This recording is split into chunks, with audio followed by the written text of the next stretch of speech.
नमस्कार, आप देख रहे हैं सवाल आपका और आपके साथ मैं हूं सौरभ जौहरी। सवाल आपका में आज बात हवा में घुलते जहर यानी पर्यावरण प्रदूषण की, क्योंकि प्रदूषण ने हालात बद से बदतर कर दिए हैं। एयर क्वालिटी बेहद ही खराब हो गई है। दिल्ली की बात की जाए तो दिल्ली में AQI 400 के पार हो गया है, जो कि बेहद ही खतरनाक है। दिल्ली सहित हरियाणा, पंजाब, यूपी में भी AQI यानी एयर क्वालिटी इंडेक्स बेहद ही खतरनाक स्तर पर पहुंच गया है। सुप्रीम कोर्ट ने केंद्र सरकार को जहां फटकार लगाई तो वहीं दिल्ली सरकार को भी नसीहत दी है।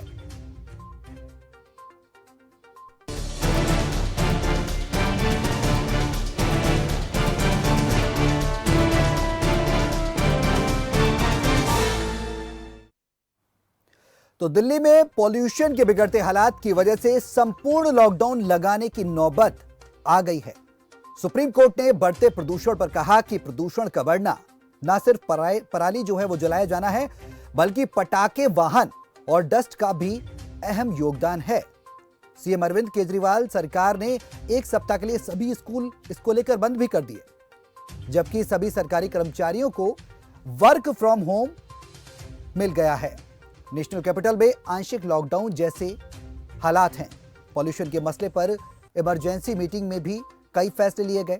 मुख्यमंत्री अरविंद केजरीवाल ने इन फैसलों की घोषणा की है और चेतावनी दी है कि हम संपूर्ण लॉकडाउन के तौर पर जो तरीके हैं उन पर भी विचार कर रहे हैं। प्राइवेट गाड़ियों को बंद करने की भी सोच रहे हैं। साथ ही सभी कंस्ट्रक्शन एक्टिविटी भी रोक दी गई है। सवाल आपका में बात यही कि प्रदूषण बढ़ रहा है, जिम्मेदार कौन है? ये सिर्फ दिल्ली का ही मसला नहीं है, पूरे देश का मसला है। हरियाणा, पंजाब, उत्तर प्रदेश में भी एयर क्वालिटी इंडेक्स बेहद ही खराब स्तर पर पहुंच गया। हजार्डियस बोल सकते हैं, जो कि बेहद ही खतरनाक है। यानी कि एक सिगरेट के ज्यादा धुआं सिगरेट से ज्यादा खतरनाक आबो हवा हो चुकी है। सवाल आपका में करेंगे चर्चा की शुरुआत, लेकिन उससे पहले एक नजर डालते हैं कुछ अहम सवालों पर। तो क्यों प्रदूषण का स्तर हुआ खतरनाक? कब से घुल रहा था हवा में जहर? क्यों समय रहते नहीं उठाए गए अहम कदम? लापरवाह कौन, हम या सरकार? क्या प्रदूषण पर चल रहा आरोप प्रत्यारोप का दौर? प्रदूषण नियंत्रण को लेकर कौन उठाएगा ठोस कदम?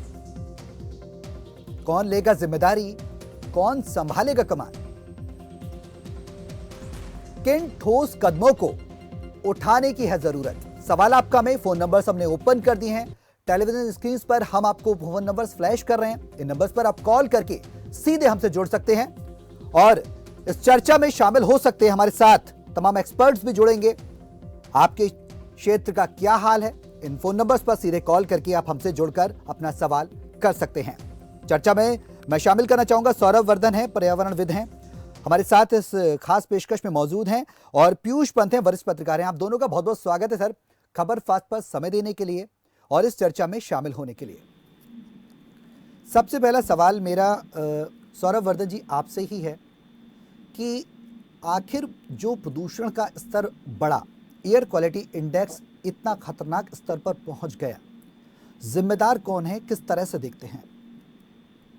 देखिए, ये जिम्मेदारी किसकी है उससे पहले मैं ये कहना चाहूँगा, जनता और सरकार अपनी अपनी जगह में सही। जनता सरकार की जगह ले सकती है, सरकार जनता की जगह नहीं ले सकती है जी। आपस में हम दोनों को इकट्ठे काम करना है। ये मुद्दा कोई नया मुद्दा नहीं है, ये काफी सालों से हो रहा है। और मैं ये कहना चाहूँगा एक एंटरप्रेन्योर और एनवायरमेंटलिस्ट की हैसियत से कि ये 12 मासों का प्रॉब्लम है। ये जो दिक्कत हो रही है ये 12 मास हो रही है जी। बस हमें ये जाड़े के मौसम में, ठंड के मौसम में हमें ये दिक्कत ज्यादा दिख रही है, क्योंकि इस समय जो वायुमंडल में काफी जो दिक्कतें आ रही हैं, हवा का जो स्तर है, हवा का जो स्पीड है, विंड वेलोसिटी है, उसके कारण हमारे यहाँ पे ज्यादा धुआं नजर आता है। एनसीआर में दिक्कतें आपके लिए धूल को छोड़ के, जो पराली जल रही है उसको छोड़ के, सबसे बड़ा जो मुझे मुद्दा लगता है वो है मैसेजिंग का। सरकार से जो मैसेजिंग जा रही है वो बहुत ही अस्पष्ट है। जैसे आज ही एक नोटिस निकाला गया है जी हमारे हरियाणा सरकार के द्वारा, जी जो हमारे राज्य का जो आपदा है जी। प्रबंधन प्राधिकरण जो है, डिजास्टर मैनेजमेंट, हम्म उन्होंने जो नोटिस निकाला है उसमें उन्होंने लिखा हुआ है कि इस समय कूड़ा जलना बंद करना चाहिए। तो क्या कूड़ा हमें बाकी महीनों में जलाना उचित है? जी। इस समय हमें जो 10 से बिल्कुल 15 सही साल बात है। वाहन उनको चलाना बंद करना चाहिए, हम्म जो बाकी समय हम चला सकते हैं। हम्म तो ये ऐसा नहीं है कि ये इसी समय हमें सारा पूरी कायनात को इकट्ठे होके हमें इस पे काम करना है। हमें ये 12 मास काम करना है और ये पिछले 5 साल से 10 साल से करना चाहिए था। हम्म तो दोष आप किसी के ऊपर डालें, उससे कुछ नहीं मिलने वाला। हम्म सरकार को अपनी जिम्मेदारी निभानी है, लोगों को अपनी जिम्मेदारी निभानी है। हम्म उसी के साथ ही हमें आगे बढ़ना है। बिल्कुल सही बात है, जिम्मेदारियां बराबर से निभानी होंगी। सवाल यही है कि क्या जिस तरीके से आपने एक अहम बात कही कि इस समय रोकना चाहिए और यानी कि और दिनों में हम जला सकते हैं, बहुत सही बात आपने कही। यहाँ पर हमारे साथ वरिष्ठ पत्रकार भी हैं, पीयूष पंत जी हैं। पीयूष सर, किस नज़रिए से देख रहे हैं, चुनौतियां कहाँ हैं, खामियां कहाँ हैं ऐसे में, क्योंकि कल सुनवाई भी होनी है सुप्रीम कोर्ट में 10 साढ़े 10 बजे के करीब इस प्रदूषण को लेकर, क्योंकि पहले भी केंद्र सरकार को सुप्रीम कोर्ट फटकार लगा चुकी है, दिल्ली सरकार को भी नसीहत दे चुकी है। उसके बाद दिल्ली सरकार ने तमाम इनिशिएटिव्स लिए हैं, स्कूलों को बंद कर दिया है, लोगों को वर्क फ्रॉम होम दे दिया है, साथ ही लोगों से बाहर ना निकलने की बात भी दिल्ली सरकार की तरफ से कही गई है, मॉनिटरिंग की जा रही है। क्या ये काफ़ी है या सिर्फ ये फिर एक फटकार लगाने के बाद महज कार्रवाई रह जाएगी? नहीं, देखिए, इसमें जो है कि सरकार को, खासकर दिल्ली सरकार को और केंद्र सरकार को जी काफी जो है कि कमिटेड होना पड़ेगा। इनको काम करना पड़ेगा, ठोस रूप में काम करना पड़ेगा। क्योंकि अभी भी ये कोई नई बात नहीं है कि हर साल जो है जो जाड़ा शुरू होने से पहले ये इस तरह के हालात बनते हैं, और खासकर दिवाली के से शुरू होके इस तरह की ये चलते हैं। और पराली भी कटती है, ये पता है, सभी को पता है, जी और उसका कोई विकल्प नहीं है। क्योंकि जो छोटे किसान हैं वो ये अफोर्ड नहीं कर सकते, जो महंगी महंगी जो मशीनें हैं पराली काटने वाली जो है, जो विकल्प के रूप में बताया जाता है। तो ये सारी एक योजनाबद्ध तरीके से एक योजना बनानी चाहिए थी पहले से ही। सरकार की प्रायोरिटी होनी चाहिए थी, क्योंकि पता है कि पोल्यूशन भयंकर स्तर पे पहुंच जाता है हर साल एनसीआर में। तो उसके लिए दिल्ली सरकार को और केंद्र सरकार को पड़ोसी राज्यों से मिलकर बातचीत करके और एक योजना के तहत ये काम करना चाहिए था। इस पर देखना होता है कि ये जो दिल्ली सरकार खासकर है वो दूसरों पे जो है इल्जाम लगाने लगती है, जी दूसरों पे ब्लेम डाल देती है। और जिस तरह से विज्ञापन पे इतना खर्चा होता है, तो जी मेरा ये मानना है कि कॉन्क्रीट आप स्टेप, ये जो सुप्रीम कोर्ट ने भी ये कहा, केंद्र सरकार को भी फटकार लगाई है, दिल्ली सरकार को भी। उन्होंने कहा कि जो है कि ये पराली पे जो है दोष दे दिया था किसानों के ऊपर। ये बिल्कुल। सुप्रीम कोर्ट ने, और जस्टिस जो है सीएन सूर्य रमना। कुमार ने साफ साफ कहा कि हम भी किसान परिवार से हैं। जी चीफ जस्टिस साहब भी किसान परिवार से, हम जानते हैं। और महज सिर्फ 40% जो है जी वो जो है होता है। पीयूष पंत जी, आपकी आवाज़ नहीं आ रही हमारे पास। चलिए, टेक्निकल खामी की वजह से आपसे नहीं जुड़ पा रहे हम। फिर से आपसे इस तमाम मुद्दे पर चर्चा करेंगे, तमाम सवालों पर। आपकी बात भी जो आप कहना चाह रहे थे उसको भी कंटिन्यू करेंगे। सौरभ वर्धन के पास मैं आना चाहूँगा। सौरभ वर्धन जी, आवाज़ आपको मिल पा रही है? हाँ जी, बताइए। हाँ, सौरभ वर्धन जी, जिस तरीके से हर बार ये प्रदूषण की बात उठती है, हर बार ये कहा जाता है कि हम कदम उठा रहे हैं। केंद्र सरकार की बात की जाए, दिल्ली सरकार की बात की जाए, हरियाणा सरकार की बात की जाए, पंजाब की बात की जाए, प्रदूषण तो ओवरऑल है ना, एक तरीके से देखा जाए तो सिर्फ एक ही स्टेट की बात नहीं है। प्रदूषण जब हवा में जहर घुलेगा तो वो हर जगह फैलेगा, तो जिम्मेदारी तो सभी को निभानी होगी। अब हरियाणा सरकार का ये कहना है कि दिल्ली सरकार पर आरोप मर रही है, राजनीति ज्यादा हो रही है, काम कम हो रहा है। 100% ये पॉलिटिसाइज किया जा रहा है, राजनीति ज्यादा हो रही है, काम कम हो रही है। ये एक ही देश है, प्रधानमंत्री कहते हैं ना, एक विश्व, एक सूरज, सब लोगों ने इकट्ठे काम करना है। तो ये एक देश है। राज्य सरकार अलग अलग पॉलिटिकल पार्टियों के पास है, इसका मतलब ये नहीं है कि हम आपस में काम नहीं कर सकते हैं। जी पॉलिटिक्स लोगों की भलाई के लिए किया करना चाहिए, और करना है हम लोगों को। इसकी सरकार, हरियाणा सरकार, यूपी सरकार, पंजाब सरकार इकट्ठे आपस में बैठकर इस विषय के ऊपर विकल्प निकाल सकते हैं। और ये कोई नई बात नहीं है, ये कोई अनसाइंटिफिक बात हम नहीं कह रहे हैं। ये बस एक मुद्दा है जो बेफजूल ये बढ़ाया जा रहा है। इस पे अगर आप लोग इकट्ठे काम करें तो इससे हमें जरूर आगे का रास्ता नजर आएगा। आप एक चीज बता देना चाहता हूँ, सारे लोग पढ़े लिखे हैं, मुख्यमंत्री हैं, प्रधानमंत्री जी हैं, सबको पता है कि हमारा जो वायुमंडल है, ठीक है, जो हमारे आसपास का जो हवा है, उसमें क्या कोई बॉर्डर है क्या? बिल्कुल सही बात है जी, हरियाणा का अलग है जी, पंजाब का अलग है जी, बिल्कुल सही बात है। इसके अंदर हम देखेंगे, उसके बाहर हम नहीं देखेंगे। उसी तरीके से हम जल पर बात कर रहे हैं, ठीक है। तो ये ऐसा नहीं है, जैसे नदी बह रही है वैसे हवा भी बह रही है। बिल्कुल सही बात है। हमें इकट्ठे काम करना है जी। हम समझदार हैं, लोगों के भलाई के लिए करना है। बेफजूल लोग मर रहे हैं। मैं आपके माध्यम से प्रधानमंत्री जी को अनुरोध करूंगा और सारे जो राज्य के मुख्यमंत्री हैं उनको अनुरोध करूंगा कि सबसे पहले एक हेल्थ इमरजेंसी तो डिक्लेयर कीजिए जी। इतना तो कर सकते हैं ना। आज भी मैं देखता हूँ लोग बिना मास्क के घूम रहे हैं, बच्चे साइकिल चला रहे हैं जी। कोई तुक बनता है? बिल्कुल सही बात है। कोई साइकिल चलाए, कोई जॉगिंग करे, कोई सैर कर रहा है, कोई मजाक चल रहा है क्या? बिल्कुल, लोगों को भी अपनी जिम्मेदारी इसमें, सौरभ जी, लोगों को भी अपनी जिम्मेदारी समझनी चाहिए। बहुत सही बात आपने कही है, क्योंकि वायु में जो जहर घुल रहा है उसमें लोगों को भी अपनी नैतिक जिम्मेदारी समझनी होगी। पीयूष पंत जी का रुख करूंगा, क्योंकि टेक्निकल खामी की वजह से सर हम आपके पास नहीं आ पाए थे, आपकी बात पूरी नहीं हो पाई थी, आप कुछ कह रहे थे सर। हाँ जी, मैं ये कह रहा था कि सरकारों को ये प्लानिंग करनी पड़ेगी प्रॉपर, क्योंकि ये कोई नई एकदम से होने वाली घटना नहीं है। जो लगातार हर साल बढ़ता चला जा रहा है, उसमें इजाफा ही हो रहा है और ये होता ही होता है और ये मौसम में होता है। इस बार तो देखिए इमरजेंसी डिक्लेयर हो गई एक तरह से, ये कह दिया गया कि बिल्कुल बंद कर लिए आप।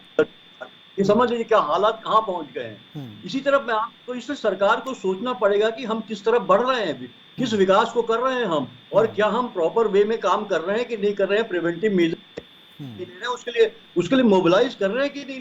जहां हमारी भी जिम्मेदारी नागरिकों की ये बात दीगर है। लेकिन अब देखिए, जैसे मैं एक उदाहरण आपको देता हूं, सेंट्रल विस्टा क्या बनवाना जरूरी था क्या?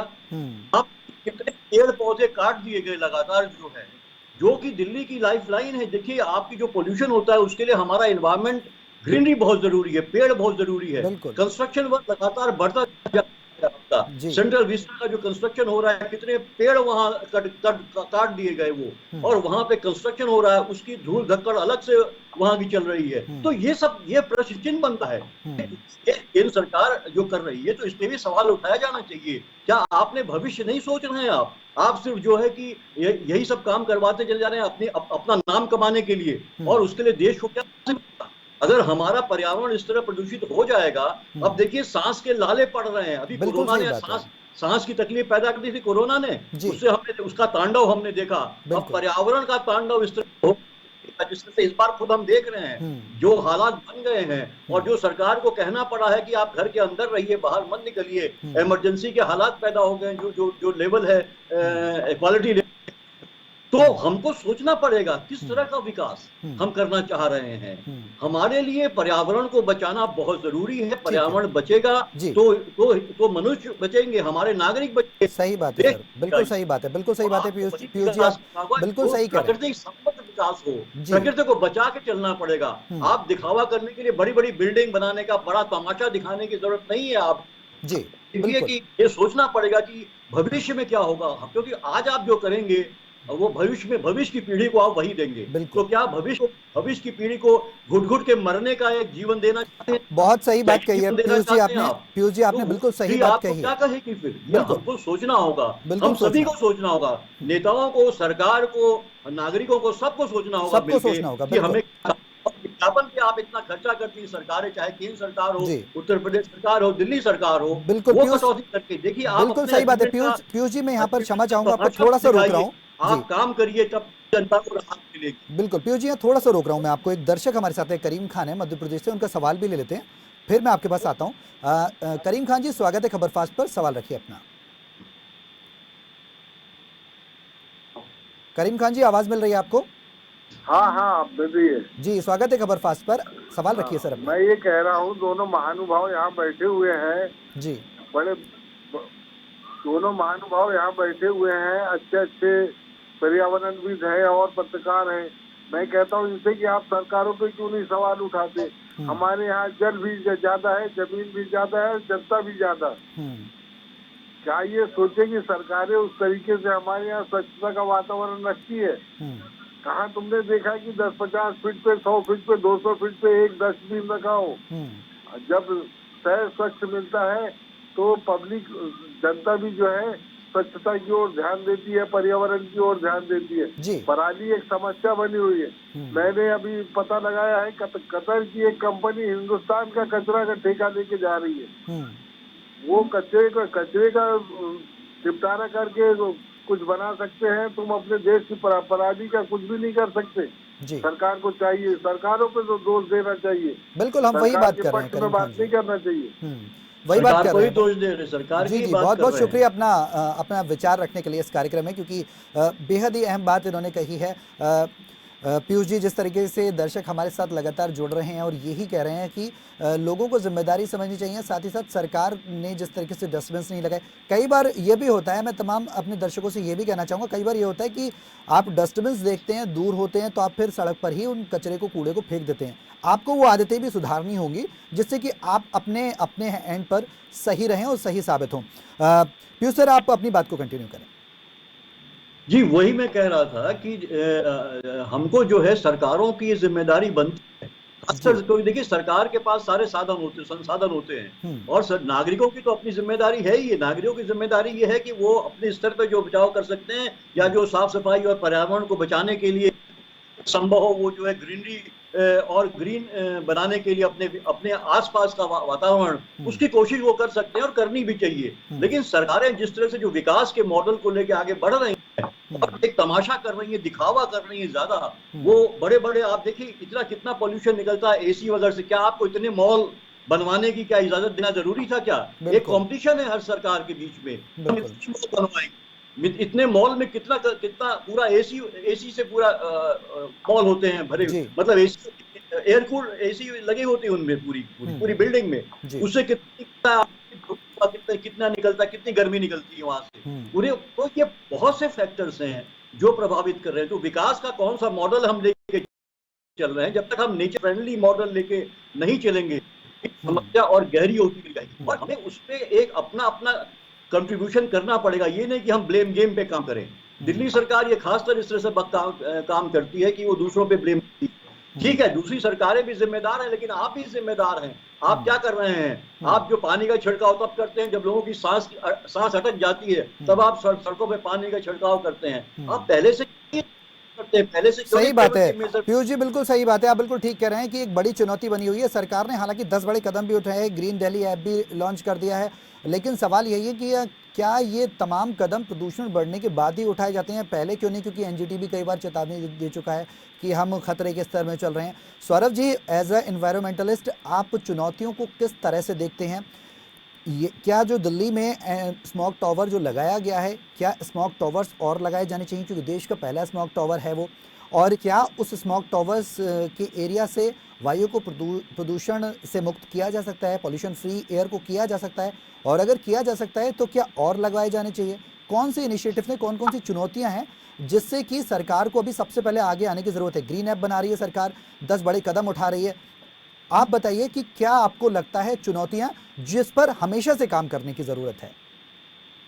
देखिए, जो स्मॉग टावर है ना, ये भी एक दिखावा है। असली मुद्दा क्या है मैं आपको बता देता हूँ। असली मुद्दा ये है कि दिल्ली में नगर निगम और दिल्ली सरकार इकट्ठे काम नहीं करना चाहती है। वो अपने पॉलिटिकल एजेंडा में सारे चल रहे हैं। सुखदेव विहार के पास में एक वेस्ट टू एनर्जी प्लांट के नाम से एक इंसिनरेटर प्लांट लगाया गया है जो काफी चल रहा है। उसमें से जो विषैली धुआं निकल रही है, जो जहर निकल रहा है, उसके ऊपर काफी बार ने पीआईएल किया, सुप्रीम कोर्ट तक चले गए, पर दिल्ली सरकार ने कोई एक्शन नहीं लिया। सोचिए वो क्या वो स्मॉग टावर उन लोगों को बचा लेगी? पूरा जल रहा है।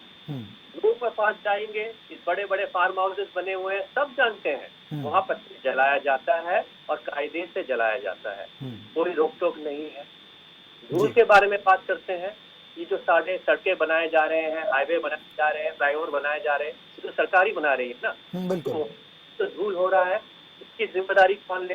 क्या लोग अपनी गाड़ियों में धूल भर भर के सड़क में फेंकते जा रहे हैं? डस्टबिन लगा देंगे, माना डस्टबिन लगा दिया, अब डस्टबिन को टाइमली उसको खाली करना है जी। और वो खाली करने के बाद उसका वेस्ट मैनेजमेंट क्या हो रहा है? ठोस कूड़ा प्रबंधन के ऊपर नाकामयाबी पुल बना चुके हैं सारे सरकार। बिल्कुल सही बात है, बिल्कुल सही जी, बिल्कुल सही कह रहे हैं आप कि नाकामियां हैं और जो इम्प्लीमेंटेशन कहीं ना कहीं ये पूरी तरह से नहीं हो रहा। हमने तमाम मुद्दों पर इस वायु प्रदूषण को लेकर भी चर्चा की, बीजेपी के नेताओं से भी पूछा, आम आदमी पार्टी के नेताओं से भी पूछा, तो कहीं ना कहीं आरोप प्रत्यारोप की राजनीति इस पर चलती नजर आई। अभी हमने कुछ दिनों पहले एक मुद्दा भी उठाया था, वो यमुना में प्रदूषण को लेकर, तो उस पर भी क्लियर तरीके से कोई रेस्पॉन्सिबिलिटी निभाता हुआ नज़र नहीं आया। उम्मीद हमने यही की कि सब पॉजिटिव रेस्पॉन्स करें, मिलजुल कर काम करें, तभी इस प्रदूषण के खतरे से निपटा जा सकता है। पीयूष जी, सवाल कई अहम हो जाते हैं क्योंकि प्रदूषण जिस तरीके से बढ़ रहा है, लॉकडाउन आंशिक लगाने की बात कही गई है, यानी कि यह आंशिक लॉकडाउन ही दिल्ली में माना जाएगा। सिर्फ दिल्ली की बात नहीं करेंगे, ओवरऑल बात करेंगे। तो अगर लॉकडाउन जो लगाया गया आंशिक, कि आने वाले समय में संपूर्ण लॉकडाउन की तरफ भी दुनिया बढ़ सकती है? क्योंकि कोविड में हमने लॉकडाउन देखा था। जी जी जी जी, बहुत बहुत बहुत बुरा अनुभव था। हमने जो कोविड के टाइम में लॉकडाउन देखा था, उससे अर्थव्यवस्था तो बिल्कुल चौपट हो गई और लोगों के जीवन में काफी जो है कि बहुत घातक रहा है वो। और जिस तरह से लोग एकदम मानसिक रूप से काफी प्रभावित हुए हैं, वो आर्थिक रूप से तो हुए ही हुए हैं। तो देखिए, लॉकडाउन ये ठीक है, अभी कहा दिल्ली सरकार ने कहा लॉकडाउन करेंगे, ये सुप्रीम कोर्ट ने भी उनसे कहा कि आप लॉकडाउन नहीं कर सकते, क्या नहीं। तो ये सवाल है, लेकिन क्या ये सोल्यूशन है? सोल्यूशन कतई नहीं है। कब तक आप लॉकडाउन करेंगे? कब तक लॉकडाउन करेंगे? तो आपको सीरियसली अभी तुरंत बैठना पड़ेगा और जो विकल्प है, जो दूसरे विकल्प हैं, ताकि जल्दी जल्दी ये समस्या से आप निपट सकें, वो आपको करना पड़ेगा। और ये देखिए, लॉकडाउन कोई विकल्प नहीं है। आपने अब ऑड इवन आपने कहा था दिल्ली सरकार ने, तो क्या हुआ? उसका क्या प्रभाव पड़ा? ऑड इवन कराना था तो अभी फिर से शुरू करते, एक महीने पहले शुरू कर देते वो, ताकि ये स्थिति कम से कम कुछ कम होती, ये स्थिति जो बन रही है। तो आपको एडवांस में कदम उठाने पड़ेंगे। जब आग लग जाए तो पानी डालने से नहीं होगा उतना फायदा। आप ये कोशिश करें कि आग लगने ना पाए, क्योंकि देखिए हालात गंभीर हो रहे हैं। हम और आप देख रहे हैं कि इस साल क्या हालात कहां पहुंच गए हैं। बिल्कुल सही बात है। और सुप्रीम कोर्ट ने भी सर इसमें यहाँ पर थोड़ा सा गाजियाबाद में पहले इतना नहीं होता था, इस बार गाजियाबाद में भी हम देख रहे हैं बहुत ज्यादा है, नोएडा में बहुत ज्यादा है। बिल्कुल, तो ये हालात लगातार बढ़ते जाएंगे। अगर हम इसी तरह अपना एटीट्यूड रखेंगे, सरकारें रखेंगी, तो इस तरह ये हालात और गंभीर होंगे। बिल्कुल सर, इसमें एक चीज और जोड़ना चाह रहा हूं मैं यहाँ पे। ये जीवन और मरण का सवाल है, लोगों की जिंदगी का सवाल है। तो इसलिए हमको बहुत गंभीर होना पड़ेगा, सरकारों को गंभीर होना पड़ेगा। दोषारोपण करने के बजाय मिलजुल के बैठ के एक स्ट्रेटजी बनानी होगी और सबको कंट्रीब्यूशन करना होगा। पराली के लिए सरकारों को, केंद्र सरकार को, दिल्ली सरकार को, हरियाणा सरकार को, पंजाब सरकार को मशीनें खरीद के किसानों को देनी होंगी, क्योंकि किसान जो 2-3 एकड़ का मालिक है वो इतना अफोर्ड नहीं कर सकता महंगी मशीनों को खरीदे। बिल्कुल सही बात है। और इसमें केंद्र सरकार ने इस बात को कहा है, बिल्कुल, सुप्रीम कोर्ट ने भी करने पड़ेंगे। आप विज्ञापन में खर्च करने की जगह आप मशीनें खरीदें, किसानों को वो उपलब्ध करवाएं, वो तब तो बात बनेगी। ये बिल्कुल सही बात है। सुप्रीम कोर्ट ने भी कहा है कि आखिरकार उद्योगों को क्यों नहीं दी जाती पराली, क्यों किसानों को पराली जलाने पर मजबूर होना पड़ता है, ये एक अहम बात है। सर, इलेक्ट्रिकल व्हीकल्स की बात की जाए तो पंजाब सरकार ने अभी, हमने देखा कि कुछ दिनों पहले इनिशिएटिव्स लिया है, कुछ बसों को, इलेक्ट्रिक बसों को अभी जोड़ा है रूट में। अब देखा जाए तो क्या इलेक्ट्रिकल व्हीकल्स उपयोगी साबित हो सकते हैं आने वाले समय में? सौरभ जी, मैं आपसे पूछना चाहूँगा, इलेक्ट्रिकल व्हीकल्स क्या एक विकल्प हो सकते हैं? क्योंकि पॉल्यूशन की बात की जाए तो उद्योग धंधों पर भी कहीं ना कहीं लगाम लगानी पड़ेगी, व्हीकल्स को भी ट्रांसफॉर्म करने की ज़रूरत है। हाँ जी, तो इलेक्ट्रिकल व्हीकल बहुत ज़रूरी है, ये एक अच्छा विकल्प है। इस पर काम करना ज़रूरी है, R&D करना है, रिसर्च डेवलपमेंट करना है, इंफ्रास्ट्रक्चर सेटअप करना है। अब से पहले मैं ये कहना चाहूँगा, पब्लिक ट्रांसपोर्ट के नाम पे पिछले 5-10 साल में क्या किया है दिल्ली सरकार ने या हरियाणा सरकार ने? गुड़गांव में हम यहाँ पे पब्लिक ट्रांसपोर्ट के नाम पे कुछ भी नहीं है। बिल्कुल सही यहाँ बात है, पे- बहुत बिल्कुल सही बात आपने कही है कि पब्लिक ट्रांसपोर्ट के नाम पर क्या किया है, तमाम इनिशिएटिव्स लेने होंगे। बहुत बहुत शुक्रिया सौरभ जी आपका इस चर्चा में शामिल होने के लिए। पीयूष पंत आपका भी बहुत बहुत शुक्रिया, हमारे साथ वरिष्ठ पत्रकार भी जुड़े हुए थे पर्यावरणविद। दोनों का आप लोगों का, मेहमानों का, दोनों का बहुत बहुत शुक्रिया इस चर्चा में शामिल होने के लिए। तो प्रदूषण वार कौन जिम्मेदार, ये एक अहम सवाल अभी भी बना हुआ है। हम छोड़कर आपको यहां पर इसी सवाल के साथ जा रहे हैं। आप अपनी नैतिक जिम्मेदारी भी समझें, जिससे कि प्रदूषण जो बढ़ रहा है उस बढ़ते प्रदूषण पर रोक लगाई जा सके, उसकी लगाम को कसा जा सके। क्योंकि सरकार दावे और वादे बहुत करती है, वाद प्रतिवाद बहुत करती है, लेकिन अगर आप नैतिक तौर पर अपनी जिम्मेदारी भी समझेंगे तो सरकार अपनी बातों से मुकर नहीं पाएगी। एक नैतिक जिम्मेदारी निभाएं, प्रदूषण से अपने को और अपने परिवार को बचाएं। फिलहाल मेरे साथ सवाल आपका में इतना ही। नमस्कार।